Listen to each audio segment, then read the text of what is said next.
take off, take flight with you.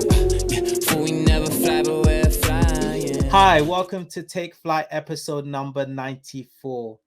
This is part of our Take Flight takeaway episodes. If you're not aware, these are short episodes ranging from around 10 minutes, where one of the hosts of Take Flight podcast talks about a recommendation, a topic, or book that they feel like the listeners can truly value from.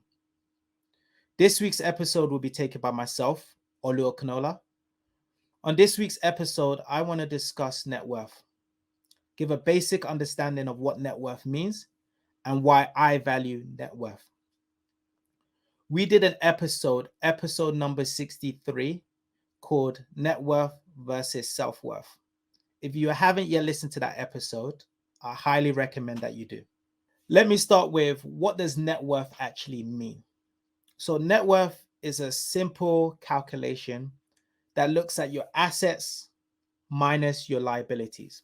Now, the whole aim of this is that your asset exceeds your liability. So let's go a little bit deeper. What does an asset mean? An asset would be anything that has value that you own, that you are able to sell or make that revenue or make that income from. So an example of this could be your home. It's something with value that you own as an asset, and you're able to sell in a future date and generate money from it. It can also be jewelry. If you have expensive jewelry, some people buy gold. That could be a class of asset. It can also be your pension, stock, if you're investing in the stock market, cryptocurrency. There's multiple forms of assets, something that you can quickly Google and get more understanding on. And then you have your liabilities. So your liabilities are the things in which you owe. So any debt that you owe. So that could be your mortgage. It could be a credit card, student loan. And as I mentioned before, the whole aim is that your asset exceeds your liability.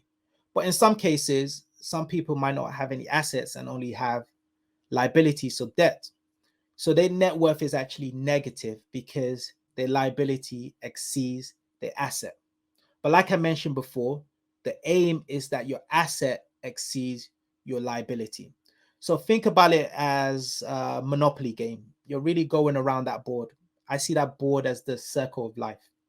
And your whole aim is to generate and acquire as much assets as you can with limited amount of debt associated to it, right? So that is really a basic understanding of net worth. You can go online, Google Investopedia. There's so many websites, that YouTube, you can find more videos on what net worth means. Now, why do I focus on net worth?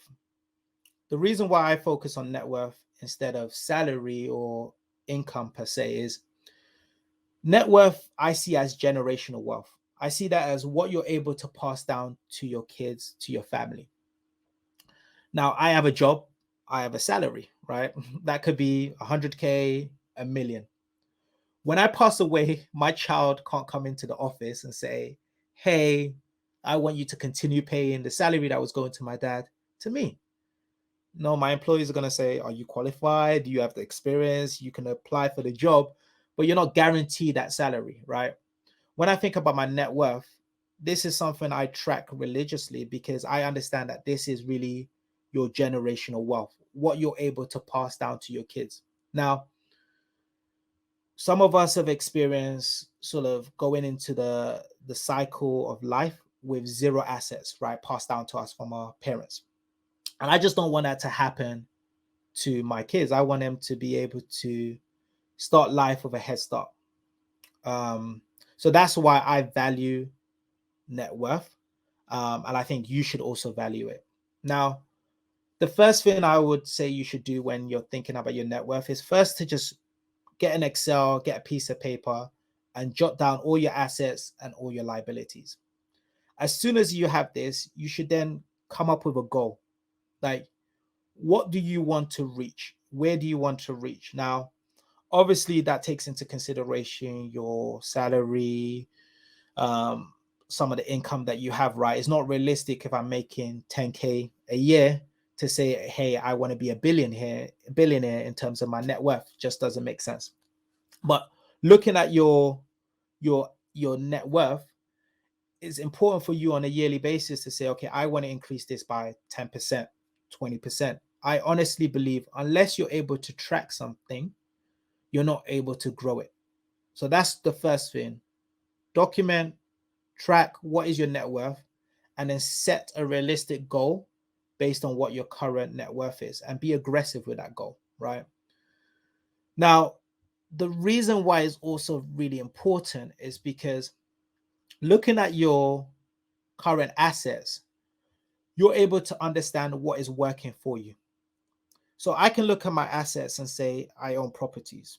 How is that doing? How is that growing? I own stocks. How is that doing? How is that growing? I own maybe my pension fund. How is that doing? How is that growing?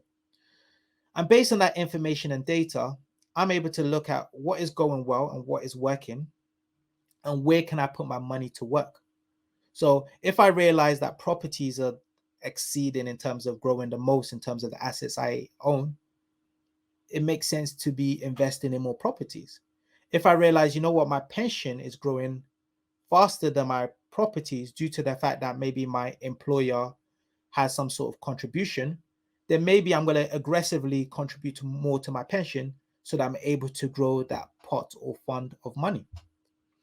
Also, you're able to then look at your liabilities and understand who do you owe money to and what are some of these interest rates, so that you can truly attack and resolve some of these debts. So if you have credit card loans or loans with high interest rates and you see it just accumulating and growing, you can say, you know what, I'm not going to focus on my asset side.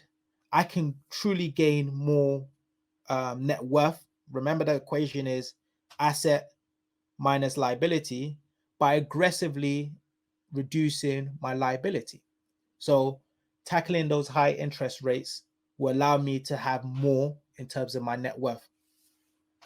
So like I mentioned, the great part about this is it tells you where you're currently saving and where you should be investing based on sort of the historical information. It tells you where should you be focusing in terms of paying down your debts. So by looking at it, seeing it on a monthly basis, a quarterly basis, a yearly basis, you can slowly see the decrease, which would then motivate you to continuously pay it down. And then lastly, like I mentioned, the third point is really around your why, right? The reason why I look at my net worth versus my salary is because, like I mentioned before, salary fluctuates, right? I can make $1 million, spend 2 million, I'm broke, right? But my net worth really gives me the motivation to understand why I'm doing it, my why.